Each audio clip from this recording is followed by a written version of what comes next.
Okay, first we want to introduce ourselves. I am ANNIESA ILYANA binti Muhammad SATAR. You can just call me Anissa. And I am NURLINA Sofea binti KAMARUDIN, and you can call me Lina.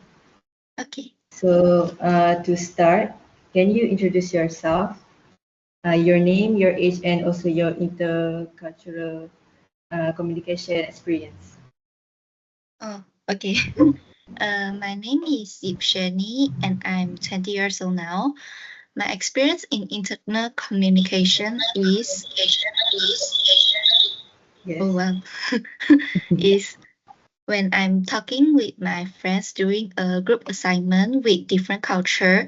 Sometimes some team members will use like we have a different mindset, like some wants to finish the assignment quickly, but some want to discuss in more detailed way. So we have such a conflict, like some want to like do as fast as possible and some wants to like finish in a more detailed way. Yeah. Okay, very interesting. So we will move on to the first question.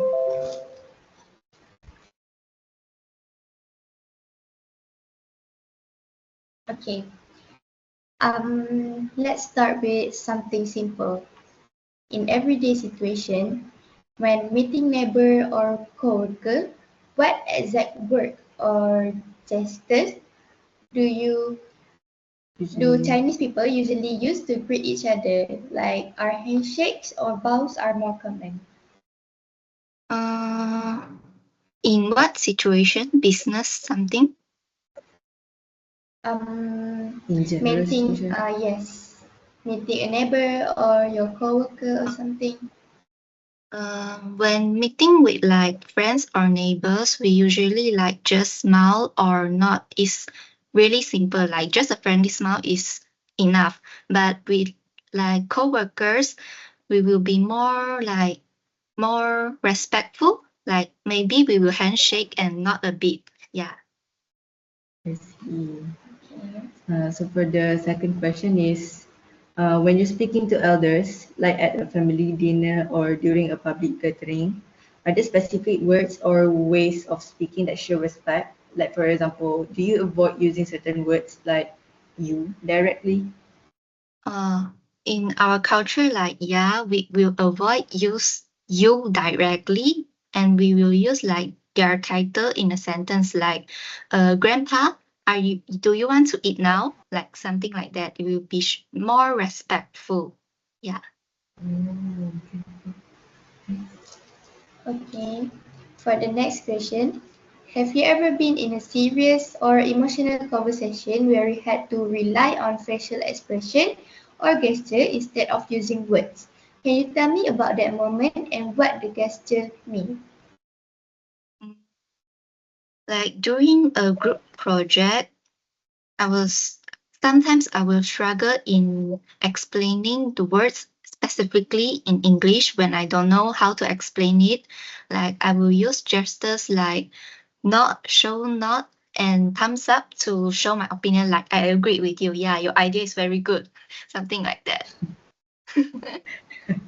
That's the easiest way anyway. Yeah. So next question will be, I've heard that in some situations, people might avoid direct eye contact with someone like a teacher or boss. So from your experience, why do you think that happened? Is it considered rude or is it more of a sign of humility? In my personal opinion, we will usually avoid direct eye contact with teachers and boss because like it's a way like to avoid drawing too much attention to ourselves, because like when you look directly to them, they may think that you are confident and they will call you more. So we will like avoid too much eye contact with them. For me lah, personal. For me is for me. Yes.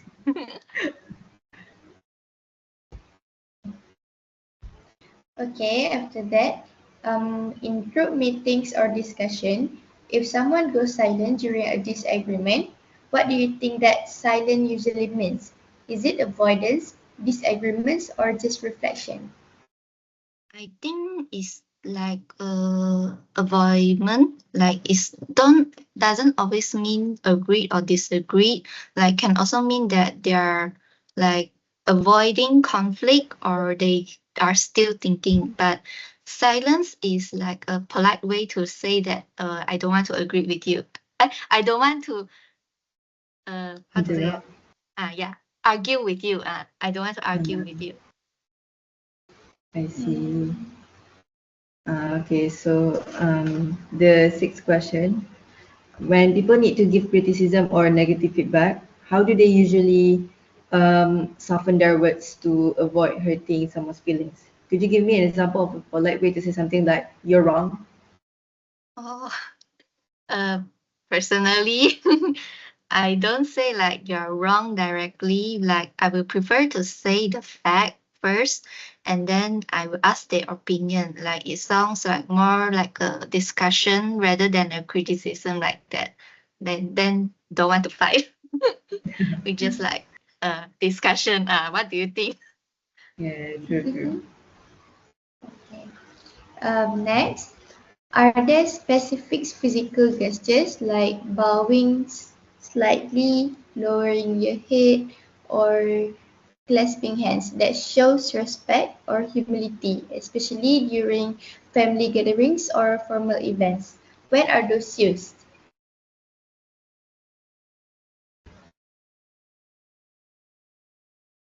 Can you repeat? Repeat the question again. Are there any specific physical gestures like bowing slightly, lowering the head, or clasping hands that shows respect or humility, especially during family gatherings or formal events? And when are those used? There are no like specified gestures. Like I think like give a small nod and not raise your volume too high. Like it's a way of respectful. Like when thanking someone older when they give you something, then you want to thank them. I think like we will like smile and not at the same time is enough. Okay, interesting. Next question would be, when children talk to their grandparents, how is their tone or speech different compared to when they talk to friends? When we talk to grandparents, like we will be more careful when we speak. We will be uh, careful on our tone and words, and we will speak softly to them. But if we were with our friends, we will be like more casual and we don't care too much. Like, yeah. Could you I give think an it's the example of same. something you might say to your grandparent? Uh, mm, I will say like, uh, okay. I will say like, Grandpa, do you want to eat? Want to sleep? Want to sleep now? Or something Okay. like that. Like it's simple. So you would call their title first. Huh? Okay. Next. No, no, no, it's okay. So when you try to resolve miscommunications, okay, like let's say a boss and an employee have a misunderstanding. So what's the usual cultural way to resolve that without causing confrontation or embarrassment? I Your think usual cultural way. we will usually solve in a more softer way. Like I think Chinese culture is like we will like talk privately, or we will invite a third party or someone else to help explaining. Like don't want to like be two person like that. Like maybe the miscommunication will be more further. Like maybe there will be some worse conflict. We will have a third person like that. Oh, Okay. okay. So we're finally on the last question. The last question would be, can you think of a time when someone disagreed with an idea in a meeting or a family conversation, but they expressed it in a polite and indirect way? What exactly did they say or do? In my personal experience, Yes. like last week, something like that, me and my friends like were planning a sem break trip. Like we will need to like suggest which place to go, right? And then different opinion. But like if someone disagreed with that place, like we will say like that's a great idea first, and they will like then give opinion. Like we often will say something good first, and then we will suggest our opinion. Like we don't directly say, oh, I don't want this place, I don't want this place worse. Like we don't say like that. We say something nice first. Yeah. Okay. That's interesting. Okay, so that's all for the questions. Yeah, Oh, thank you so much for thank you. sharing all that. We are Thank you. really interested in your culture values behind everyday communication. Yeah, we learned a lot. So we really appreciate your time and insights. Thank you so much. Okay, Okay, thank thank you. you. Bye Bye. bye.